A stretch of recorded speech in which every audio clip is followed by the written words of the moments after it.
Welcome to another In Wheel Time podcast. Welcome to the award-winning In Wheel Time Car Talk Show. Just ahead, U.S. News and World Report's 2025 Best Cars for Teens. Right. I'm surprised you may be too. Jeff will bring us some car culture. And Mr. Mars has his feature about driving destinations for the family. Howdy, along with Mike Out of This World Mars. Madly working on his computer down there. Mm-hmm. We always need more Jeff Zekin. We do. I'm Don Armstrong, so thank you very much for joining us on this Saturday morning.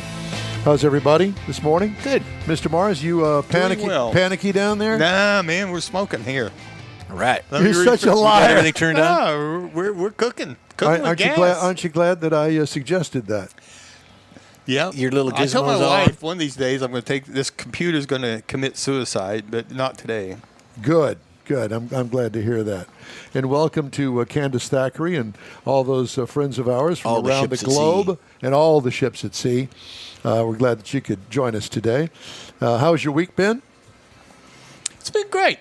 It's been very busy. It's always busy for you. It's amazing to me. The man lives in Neaterville, Texas, and you would think that what a laid-back little community, cute, nice house, green lawn in the front. How could it be busy? This makes it busy. Well, this makes it busy. Got a little something to do here every day, and then got a couple of houses. Mom's house, got to help take care of that. My house, got to take care of that. You got cars, got grandkids, granddaughters calling. Hey, my car's making a noise. You got the beach house. Yeah, the beach house too. Yeah. Has it finally settled down there at the beach house? Oh man, it's last weekend, Memorial Weekend. It was great. It was crowded. Grandkids went down. They couldn't get on the beach. I mean, it was so many people parked on the beach, but there wasn't no trouble. So if you're wondering about that, that is the home of the Jeep Go Topless weekend that apparently everybody kept their tops on this year because they were all in jail. Well, it's not the topless that your mind automatically goes to. No, your mind goes to that. Removing the tops I'm of the thinking Jeep. yes, of course. See, Mike wasn't. I had to explain that. Okay, good. And how about you, Jeffrey? I was busy. A lot of orders, got a good customers, a lot of repeat stuff going on. So it's Jeff works dandy. for a company called Bull Shirts. Mm-hmm. If you're into any kind of monogram shirts or anything like that, call kinds Jeff. Of stuff. You bet. That's Jeff at InWheelTime.com. I told Bill You're was wearing asking one, about aren't you? that.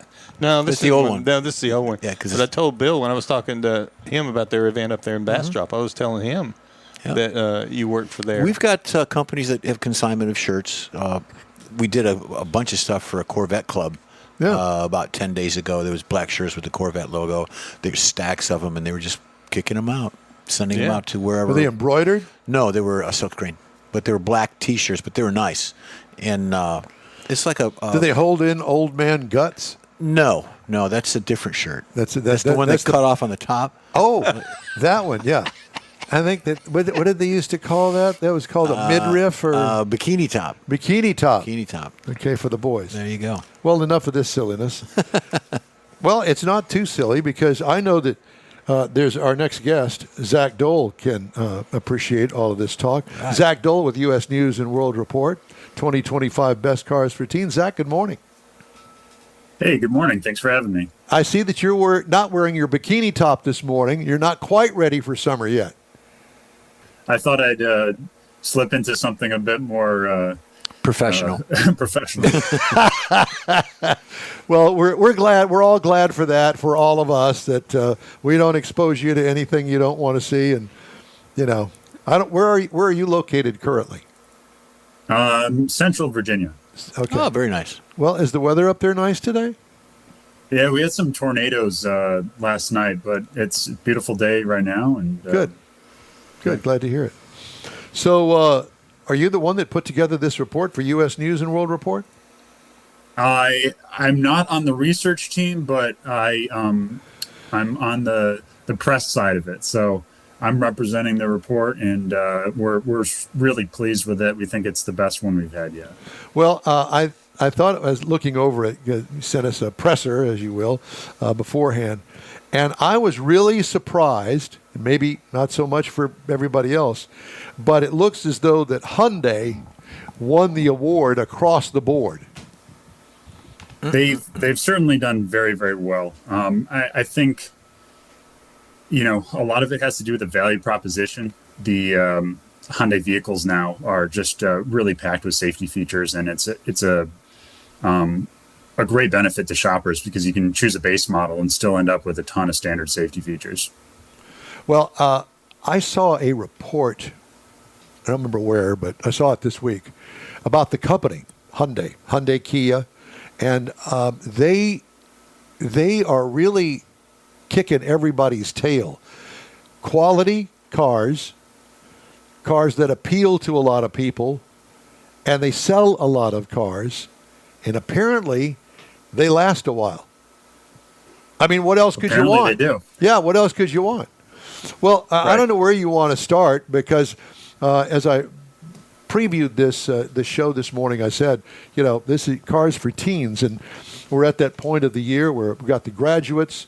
Maybe you're thinking about a car for the summer, a car to learn in, a car to go off to college this fall.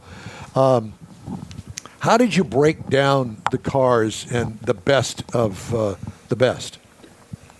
So we kind of we created this to help parents and teens make a good informed first car purchase. So we keyed in on three things. We have safety, affordability, and reliability, which you just highlighted regarding Hyundais. So to be even considered for an award, these have to rate highly for crash test safety. They have to have advanced safety features like automatic emergency braking, forward collision warning. They have to have a good predicted reliability rating from J.D. Power. And they also have to be affordably priced. So all of our vehicles are in the $20,000 to $40,000 range starting, with many on the much lower end of that. Now, are these new cars? Yes, we have 8 new vehicles we want to highlight and 4 used. Okay. And in the new category for SUVs, we've got the Kia Soul, the Hyundai Tucson, the Hyundai Tucson Hybrid, and the Subaru Forester. And in the car category, the Toyota Corolla Hybrid, the Hyundai Elantra, the Honda Civic Hybrid, and the Toyota Camry. And you mentioned the factors that led you to this decision. How old are these cars in the used car field? So these are all 2025 models. Wow. If I could key in on a couple really important ones here, I'd say the Kia Soul starts at $20,000. I mean, you really don't find new vehicles for less than that nowadays. I mean, it's a really good value, a lot of standard safety features, great safety scores. For $20,000, I mean, I think that's a really great bet. Same for the Corolla Hybrid, around $24,000 starting. The Elantra, $22,000. These are really value packed, and I know you're going to ask the question because you mentioned it last year about I'd get my child $1,000, $2,000 Craigslist. It's a great affordable vehicle to start in, and that's true. My first car was like $500. Did you buy it? These vehicles have so many safety features now. Did you buy your first car, or did your parents? It was my dad bought a new car, and I got the old one, the hand-me-down, because the dealer didn't want to take it as trade. You mentioned the cars between the Kia Soul, $20,000 up to $24,000 for the hybrid. These are just basic features of safety. You're not going to get a sunroof. You're not going to get the leather interior. You're not going to get the fancy interior packages. These are just basic models, right? Yeah, and but basic has changed. So, like you said, you're not going to get the leather, but you're going to get things like Apple CarPlay, Android Auto, which I think are fantastic features for younger drivers because it keeps that attention up and down instead of down at a phone. You're going to have automatic emergency braking. 15 years ago, you may have found that on like a S-Class, and now it's on a $20,000 Kia Soul. So I think as far as a value proposition, these are really, really heavy value vehicles. And those are new ones. Yeah, those are new ones. Yeah, and I will tell you, the last time I drove a Soul, which was a couple of years ago, I've always been impressed with the Kia Soul. Why specifically? I think overall, it's a good value. It rides nice. It's not some dragster at all. It gets really good gas mileage, but it's got enough power to get yourself on the freeway safely without thinking, oh, dear God, here comes an 18-wheeler at 60. I don't know if I can get it up there in the next five miles. But I think that it really is something for every parent to look at as a Kia Soul. Plus, the other really bonus that you get with a new car is you get a warranty. Whereas you get a hand-me-down like you had or that I had, no. Warranty, what's that? We didn't even know. Yeah, and, this wasn't part of our scoring or ranking at all, but, with the rates nowadays on financing, getting a new car and being able to, maybe secure a 0% or 2% or 1% or something like that, that's also a huge benefit because, if you're going used and maybe financing that or having to pay cash, you're looking at like 5, 6, 7%. So, you do spend a little bit more up front, but, that new car financing is really nice, especially if you're trying to save money in the long run. Well, let's go down the list here for just a second and talk about some of the other new ones. You had Toyota Camry, best car for teens, $35,000 to $40,000. Okay, well, I don't know about you, but I don't know many parents that have that kind of cash to plunk out for a car that is going to get wrecked at one point or another. Fairly quick. I would like to, keep my selections down there at the Elantra, the Tucson, the Corolla Hybrid, which was kind of a surprise for me because this is a hybrid technology. And I will say that Toyota, to me, has a leg up on all the competition because of the Prius, and that was the first hybrid that we all knew of. 100%. Yeah, I think having driven both the normal Corolla and the Corolla Hybrid, I think the hybrid is so much more enjoyable to drive, just a little bit quicker, way more efficient. And, some of these vehicles like the Camry, these are vehicles that a parent could share with the teen and not feel like they're stepping into, like a kid's car. That's if that was to be like I'll drive it to work, you drive it to soccer practice type of thing. That's a great value if you were to share that vehicle. It's a fantastic car. Let's go down the list here because their time is of the essence, as they say. A 2021 Subaru Legacy. Any of the mid-size cars, you say? Yeah, so in the used category, we've got the Legacy, the Tucson Hybrid, the Elantra Hybrid, and the Santa Fe Hybrid. And those are vehicles that, might be coming off lease, a little bit more affordable, but you still get a lot of those safety features and great safety scores that the brand new vehicles are offering. So you can probably knock about $10,000, $15,000 off the asking price for those vehicles, and you're still going to get a fantastic almost new vehicle. Well, and that's the point that I was going to make is the fact that, okay, so it's got 35,000 miles on it. The car is 3 years old. I've got $20,000 to spend, but if you're going to go for a new one, you're going to pay probably $15,000 more for the new one than you will for the 35,000 mile car used. And I encourage people to really pay attention to the cars that are in the category of lost my train of thought. The sold car, the car pre-owned. Sorry, pre-owned. Certified pre-owned is what I'm trying to look for here. The certified pre-owned. Sorry, lost my train of thought. Certified pre-owns, because you're going to pay a little bit more for those, but they have a service record on them, and the dealership is taking care of them. So chances are they're not going to sell you a dud. Exactly, and I think my take is that this is a great jumping off point. This list is a good jumping off point. You can go with any of these vehicles, and I think you'll have something really solid and a great option for a driver who's kind of getting up to speed and learning.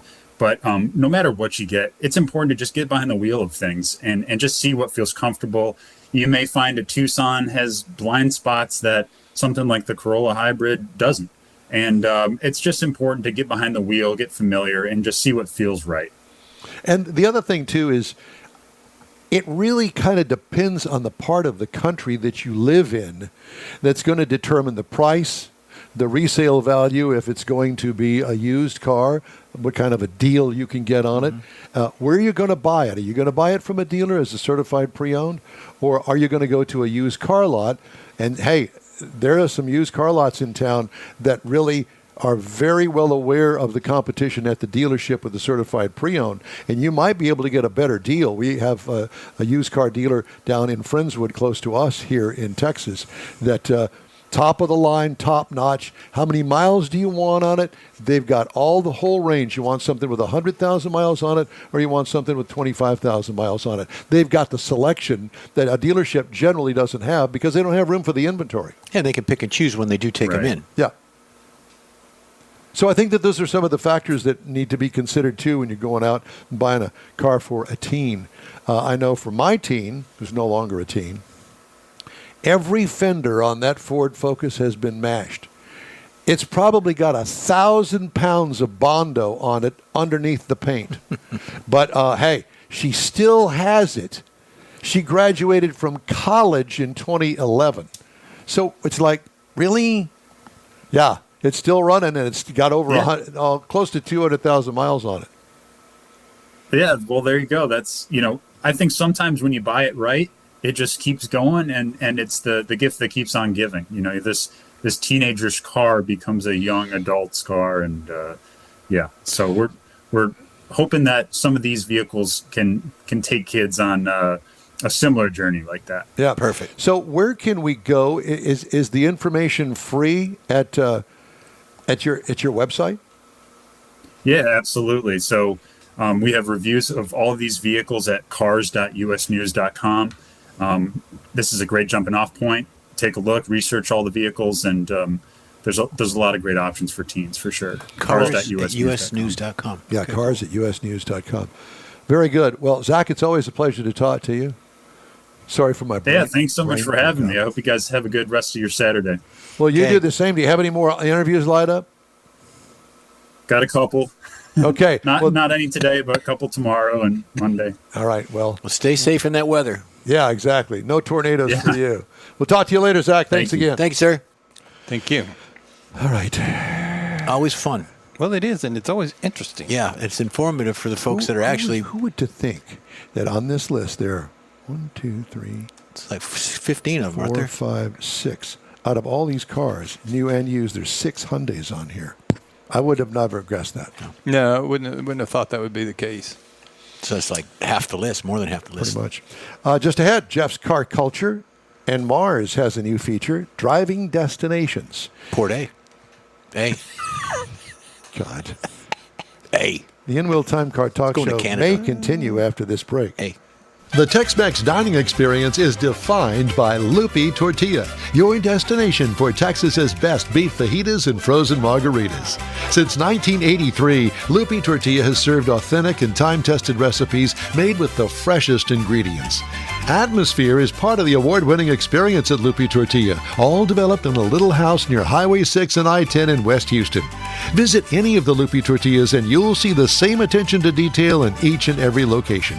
Start your Lupi experience with queso flammeado and guacamole, along with a classic frozen margarita.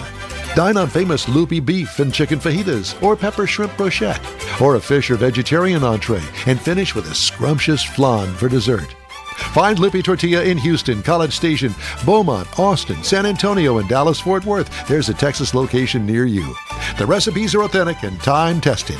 The ingredients always fresh. Lupi Tortilla, he's pretty good. The In-Wheel Time Car Talk Show thanks you for 14 wonderful years. Yep, our first show aired May 7th, 2011 on a local radio station. Then it was a move to the digital world and social media, and you followed. Thank you. We continue to build and grow our fan base, and it's all because of you and your auto enthusiast friends. We appreciate your support. It's always great to see you at our remote broadcasts, and we hope you'll continue to stop by and say hello. It's been a great ride, and we hope to bring you more fun and adventure right here on the In-Wheel Time Car Talk Show. Hey, In-Wheel Time hits the road again. Our next stop is in Granbury, Texas for the Lone Star Street Rod Association's State Run. We invite you to join our live broadcast on June 14th, 2 weeks from today. We'll be on the air from 9 to noon that day. We're going to give you a bonus hour, and we thank you for being with us today. And time now for Jeff's car culture. You bet. This is going to be informative for you. We all, you see ambulances going down the road. People sometimes you ever been in the back of an ambulance? No, sometimes they don't get out of the way, and it's very frustrating, and it kind of ticks me off that somebody's in there for a reason. So ambulances are made all over the world, with different countries, different regions having their own manufacturing, their own specifications. Typically, ambulances are made in 2 stages. The first manufacturer takes the chassis. The second modifies the vehicle to include the necessary emergency equipment. In the United States, ambulances are classified into 4 types, each with different specifications and purposes. Several companies manufacture ambulances in the U.S., including American Emergency Vehicles, Braun Industries, and Horton Ambulance, among others. Those are the primary ones in the U.S. There's several across the world. These companies play a crucial role in providing emergency medical services with the necessary vehicle, ensuring that the patients receive prompt and effective care during their medical emergency. The customization options offered by these manufacturers enable the EMS providers to design ambulances that meet their unique needs and their budgets. The first stage of manufacturing involves the initial construction of the chassis, which forms the foundational structure of the ambulance. This stage typically entails the fabrication of a light or medium-duty truck chassis, cabs, or full-size van. Reputable automobile companies such as Mercedes-Benz, Nissan, Ford, Toyota are often chosen for this purpose in providing the reliable base for the subsequent modifications. The second stage of manufacturing involves modifying the chosen vehicle meet the specification requirements of an ambulance. This stage is carried out by a second manufacturer known as the second stage manufacturer. Go figure, Mike. They take the incomplete vehicle lacking a body or interior behind the driver's seat and transform it into a full-fledged ambulance. This process can be done through 2 methods, coach building or modular system integration.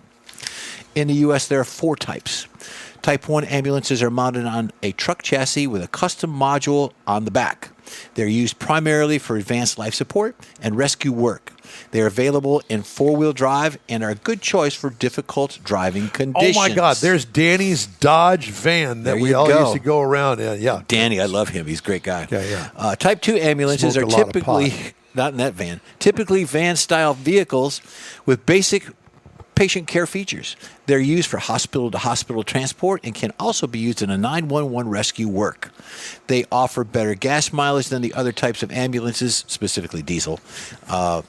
These Type 3 are built using a van chassis with the roof raised. Who hasn't raised a roof in a van? Come on. Type 3 ambulances are similar to Type 1, but use a van cutaway chassis instead of a truck chassis. Look at that one right there. That's a short bus any way you look at it. There you go. The cab and body are integrated with a larger opening between the cab and module, allowing for easier movement in items and the personnel. These ambulances are available in 2-wheel drive using regular gasoline. Now, the 4th version, or the Type 4 they're talking about, is for patient transfers as smaller vehicles, for smaller environments, small crowds, and things of like that nature. But that's a Pontiac right there on the screen. And my favorite is this last one. Check this out. That's a Buick, baby. That's a Buick. Now, for all intents and purposes, be cautious around ambulances. Get out of the way when you see them coming. Leave your blood donation at the Red Cross and not on the highway. Very nice. Well, I have to tell you that back in my day, it was things like the Buick, the Pontiac, any kind of a station Cadillac. wagon. You bet. You know, the guy, the actual medic that's back there, of course, the patient's laying down. The medic's all hunched over because the roof is so low. Yep, exactly. But be careful when you're out there, and a little bit of information if you ever wonder, and just check it out. Driving destinations, Mr. Mars. This is the 2nd week, and now we're going to go way down the coast of Port Aransas. Hey, it's near Canada, eh? Hey. So I thought summertime, it's beginning of summertime, the kids are out of school, everybody wants to talk about going to the beach. Sometimes you don't want to go to a big town like Galveston or Corpus Christi, but you don't want to go to a little town like Surfside or something, so you might want to look at something like Port Aransas. Now, this is located on the Gulf of America. Now, let me ask you something. Pardon me for interrupting, but did you name it Port A, or is that their marketing thing? That's their marketing thing. It is Port A. Yeah. Port Armstrong. No, Could be. It's been like that for a long time. And first time I went down there, I picked up an assignment for a magazine to go down there to get some boats of marlin fishing. And I didn't know you could do marlin fishing out of Port A. I didn't know there were marlin in the Gulf of Well, America. they're not big like you see in Mexico on TV and stuff, but they have them and they use them. They're mini marlin. Mini marlins. So anyway, first thing you're going to notice and you're going to think about, of course, is the Port Aransas Beach. It's located actually on Mustang Island. It's 18 miles long. It is a drivable beach. It's another beach that you can actually drive your car on. You can rent golf carts. You can do beach stuff. Beach stuff, yeah. They actually have a sand castle building contest on that beach down there because the way the sand is with the water and the moisture content is really good for building sand castles and doing things like that. Building a snow fort. That's right. So the other thing, if you're not really into the sand stuff and you're a birding person, you want to go to the Turnbell Birding Center in Port Aransas. This is a big location. It's on the Central Flyway, so you get to see a lot of different birds, including the rosette spoonbill, the black-bellied whistle duck, and the cinnamon teal. Hey, you know what? Do you know what kind of bird this is? You just shot the bird. I've seen that bird before. Yeah, in the back of a car. Yeah, and they got like a 1,250 foot long boardwalk. Oh, boy. That you can see alligators along with other different wildlife. Nice. Now, you can also go to Fisherman's Wharf. Now, this is, of course, a place where they have a lot of boats that go out deep sea fishing. This is where I was talking about. I was surprised that you could actually go out marlin fishing. Not the big ones, but there is plenty of marlin. And you don't have to go out very far because of the continental shelf. Deep water is a lot closer here. Then you can go to the Port Aransas Museum in the middle of the day when it gets good and hot. And this is housed in a 1900s kit house. Wow. Now, it's got lots Is of that history. the kit from Sears? It didn't say which Not church it's from. 1900. Yeah. But, it's got a lot of history about maritime history, sport fishing, local culture. And they actually have a fourth-order Fresnel lens from the Lydia Ann Lighthouse. That's a pretty big deal about it being that kind of from original lighthouses. Now, if you really want to go do something out on the outside, you can go kayaking and paddleboarding. You can launch from the Lighthouse Lakes Paddling Trail. Now, this is Texas' first designated paddling trail. You can also go walking around and do this thing, but it's about 6.8 miles that you can cover in this area. And they also have windsurfing contests down here. Then you can also go over to Mustang Island State Park. And 3,950 acres, 5 miles of coastline. Really a nice place to go. I went there once to shoot some pictures of a truck, and it was a beautiful place. Then for playtime for the little ones, Roberts Point Park. Now, this is in Port Aransas area, 50-acre waterfront park, and it's got playgrounds, it's got fountains, it's got all kinds of things that little kids can do. So this is a really place if you want to go out and get out, and you want about, and you want to be in a town smaller than Galveston Corpus. or Corpus, then this could be a good choice. Because it's right across the way from Corpus. Yeah, it's about 30 miles. And you go over to the island through Aransas Pass. Mm-hmm. There's a causeway. I didn't know any of that. And then the other end of it, coming in from Houston, which is about 3.5, 4 hours away, there's a ferry. You get to ride the little. It's smaller than the Galveston ferry. It's only about 20 cars. Nice. Well, that's an interesting thing. Fits. Yeah, back in the day, that's what we did. We didn't have a whole lot of money, and we wanted to take the kids somewhere. We always went to San Antonio. It was a great place for us to take the kids. Here's an option, a beach option that's 3.5 hours away. Easy drive. Easy drive. A nice coastal drive, too. Hey, the In Wheel Time Car Talk Show will continue after these brief messages. You own a car you love. Well, why not let Gulf Coast Auto Shield protect it? Houstonian John Gray invites you to his state-of-the-art facility to introduce you to his specialist team of auto enthusiasts. We promise you'll be impressed. Whether you're looking to massage your original paint to a like-new appearance, apply a ceramic coating, install a paint protection film, nano-ceramic window tint, or new windshield protection called ExoShield, Gulf Coast Auto Shield is where Houston's car people go. Curbed your wheels? Instead of buying new, why not have them repaired? How about a professionally installed radar detector? Gulf Coast Auto Shield does that too. Get a peek inside the shop and look at the services offered by getting online and heading to gcautoshield.com. Better yet, stop by their facility at 11275 South Sam Houston Tollway, just south of the Southwest Freeway, and get a personal tour. Gulf Coast Auto Shield is your place to go for all things exterior. Call them today, 832-930-5655 or gcautoshield.com. The award-winning In Wheel Time Car Talk Show now reaches 5.3 million folks each year. Check us out on InWheelTime.com, the Odyssey Radio app, YouTube, Facebook, and just about every other entertainment source out there, including our live broadcast every Saturday, 10 to noon Central Time. The In Wheel Time Car Talk Show has informative automotive guest interviews, new car reviews, along with popular features including Jeff's Car Culture, the latest new cars, cruise-ins, and racing dates. It's InWheelTime.com. Join us. That's it for this podcast episode of the In Wheel Time Car Show. I'm Don Armstrong, inviting you to join us for our live show every Saturday morning on Facebook, YouTube, Twitch, and our InWheelTime.com website. Podcasts are available on Apple Podcasts, Spotify, Stitcher, iHeart Podcast, Podcast Addict, TuneIn, Pandora, and Amazon Music. Keep listening, and we'll see you soon.